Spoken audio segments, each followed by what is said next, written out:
चार धामों में से एक जगन्नाथ मंदिर का निर्माण 12वीं शताब्दी में हुआ था। इस मंदिर में एक रत्न भंडार है। इस रत्न भंडार में जगन्नाथ मंदिर के तीनों देवताओं जगन्नाथ, बालभद्र और सुभद्रा के गहने रखे गए हैं। कई राजाओं और भक्तों ने भगवान को जेवरात चढ़ाए थे। उन सभी को रत्न भंडार में रखा जाता है। इस रत्न भंडार में मौजूद जेवरात की कीमत बेशकीमती बताई जाती है। आज तक इसका मूल्यांकन नहीं किया गया। ये ऐतिहासिक भंडार जगन्नाथ मंदिर के जगमोहन के उत्तरी किनारे पर है। बता दें कि पूरे जगन्नाथ मंदिर अधिनियम 1952 के तहत तैयार किए गए अधिकारों के रिकॉर्ड में भगवान जगन्नाथ के आभूषणों की एक सूची शामिल है। दो भागों में बटा है रत्न भंडार, भीतरी भंडार और बाहरी भंडार।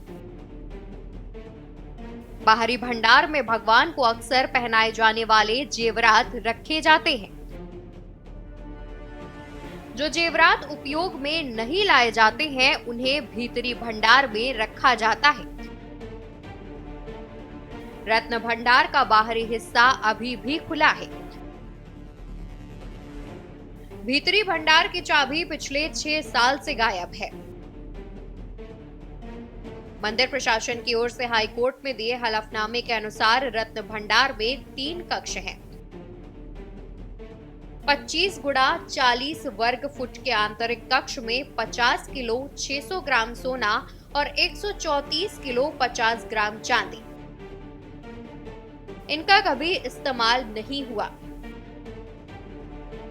बाहरी कक्ष में 95 किलो 320 ग्राम सोना और 19 किलो 480 ग्राम चांदी है। इन्हें त्योहारों पर निकाला जाता है। वर्तमान कक्ष में 3 किलो 480 ग्राम सोना और 30 किलो 350 ग्राम चांदी है। दैनिक अनुष्ठान के लिए इन्हीं का उपयोग होता है। कब कब खुला रत्न भंडार? बता दें कि लोकसभा चुनाव में रत्न भंडार खोला जाना बहुत बड़ा मुद्दा था। भाजपा ने वादा किया था कि उड़ीसा में सरकार बनती है तो खजाना खोला जाएगा। इससे पहले 2011 में तिरुवनंतपुरम के पद्मनाभ स्वामी मंदिर के खजाने को खोला गया था। तब 1,32,000 करोड़ रुपए का खजाना मिला था। मंदिर प्रबंधन समिति के प्रमुख अरविंद पाढ़ी ने बताया कि इससे पहले रत्न भंडार 1905, 1926 और 1978 में खोला गया था और बेशकीमती चीजों की लिस्ट बनाई गई थी। रत्न भंडार को अंतिम बार 14 जुलाई 1985 में खोला गया था।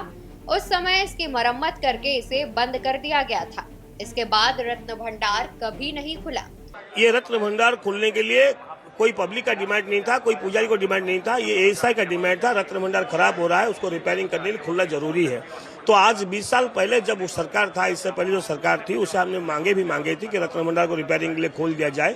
तो ना ये सुन रहा था, ना वो काम कर रहा था। शायद इनके पास में वो आस्था नहीं थी कि प्रभु के काम ठीक से हो गया जाए, इसीलिए वो रत्न भंडार नहीं खोल रहे थे। जब भाजपा सरकार ने अस्मिता को लिए हुए और जगन्नाथ जी की मंदिर की व्यवस्था को माने हुए, आराध्य देवता जगन्नाथ जी के ऊपर आराधना किए हुए रत्न भंडार खोलने के लिए सोचे, तो हमने ये सरकार को बहुत धन्यवाद देते हैं।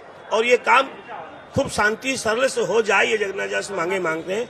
और वो रत्न भंडार खुलने के लिए जो प्रक्रिया जरूरत है, वो प्रक्रिया मध्यम जगन्नाथ जी के पास में की गई है। जैसे मान लीजिए कि रत्न भंडार के मालिक लोकनाथ जी, इनकी पूजा की गई है, उनकी आज्ञा ली गई है, बिमला माता की आज्ञा ली गई है, महालक्ष्मी जी की आज्ञा ली गई है। पूजा विधि व्यवस्था के माध्यम से शुद्ध पूज्य भाव में जो अंदर टीम गई है, वो टीम भी पूरा शुद्ध भाव में अंदर गई है। वो काम भगवान जगन्नाथ जी का है। रत्न भंडार मालिक जगन्नाथ जी, मालिक महालक्ष्मी जी है, रक्षक भगवान लोकनाथ जी है। इन सारों की सब देवताओं के आशीर्वाद लिए हुए पूजा को कंप्लीट करते हुए रत्न भंडार खोलने के लिए उड़ीसा सरकार, मंदिर की प्रशासन जो सोचे वो आज काम किया जा रहा है। देखिए, यहाँ सनातन धर्म में जो शुभ घड़ी होती है, जो शुभ घड़ी को हमने चुना है, वो शायद शुभ घड़ी होगी 1 बजे 28 मिनट पर द्वार खोलने के लिए व्यवस्था की होगी। इसलिए हमने उस समय को निर्धारित किया गया है। नहीं, दर्शन तो इस मंदिर में भी फिलहाल हो नहीं रहा है। जगन्नाथ जी गुंडीचा टेम्पल में ये लोग मंदिर में दर्शन घूमने के लिए लोग आते हैं, बाकी जो पास से देवता है उसे दर्शन करने आते हैं। जब आज इतना बड़ा काम हो रहा है तो दर्शनार्थियों को भी सैक्रिफाइस करना पड़ता है। और हमारा उड़ीसा की पब्लिक बहुत सरल है, जो ये काम के लिए सहमत करेंगे और व्यवस्था भी की गई है। तो कुछ दिन बाद खुलेगा, जरूर खुलेगा, हम लोग का विश्वास है। सेवायत में कौन रहेगा? देखिए, जो अंदर टीम बनाया गया उसमें 4 सेवायत भी है, उन चारों के चारों यहाँ मौजूद है। बताया जाता है कि भंडार की चाबी खोने की बात तब पता चली जब सरकार ने मंदिर की संरचना की भौतिक जांच की कोशिश की। 4 अप्रैल 2018 को बताया गया था कि रत्न भंडार की चाबियां खो गई हैं।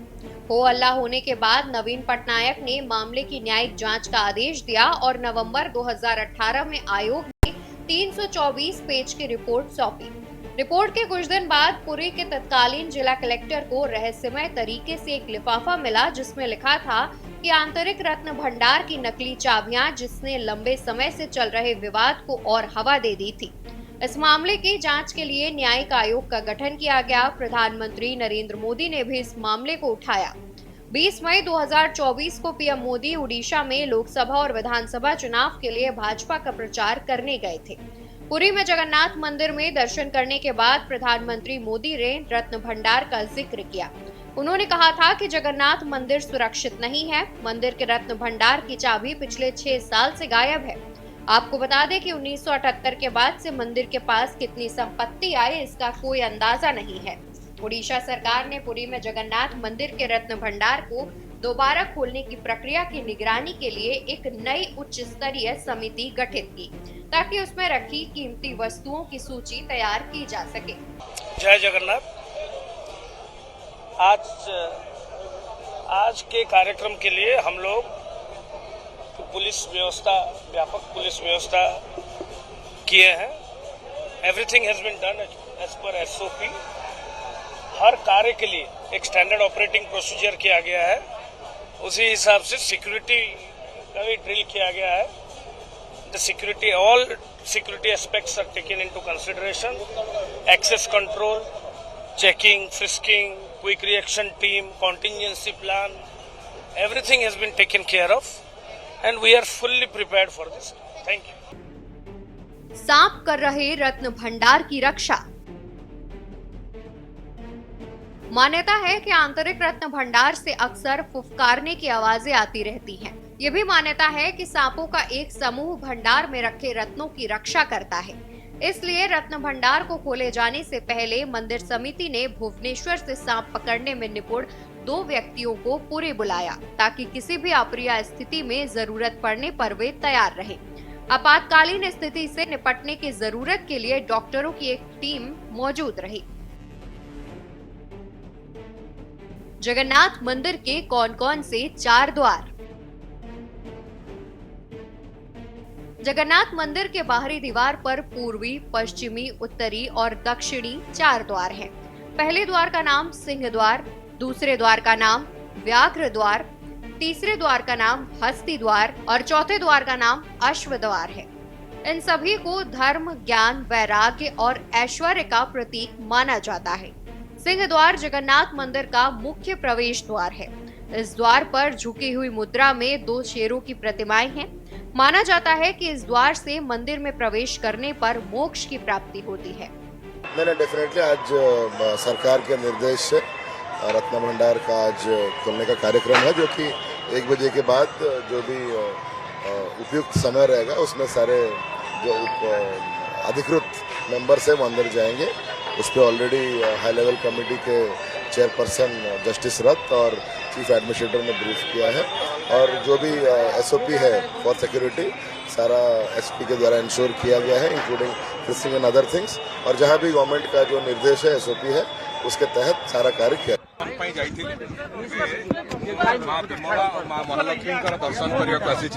दर्शन करके मु जो अनुमति आज मंदिर प्रशासन तरफ भगवान को मगाइला मुझे आसी माँ को, माँ विमला को, माँ महालक्ष्मी को दर्शन कर। क्या है द्वारों का महत्व? बता दें कि व्याघ्र द्वार पर बाघ की प्रतिमा मौजूद है।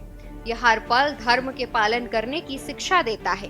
बाघ को इच्छा का प्रतीक भी माना जाता है। विशेष भक्त और संत इसी द्वार से मंदिर में प्रवेश करते हैं। हस्ती द्वार के दोनों तरफ हाथियों की प्रतिमाएं लगी हैं।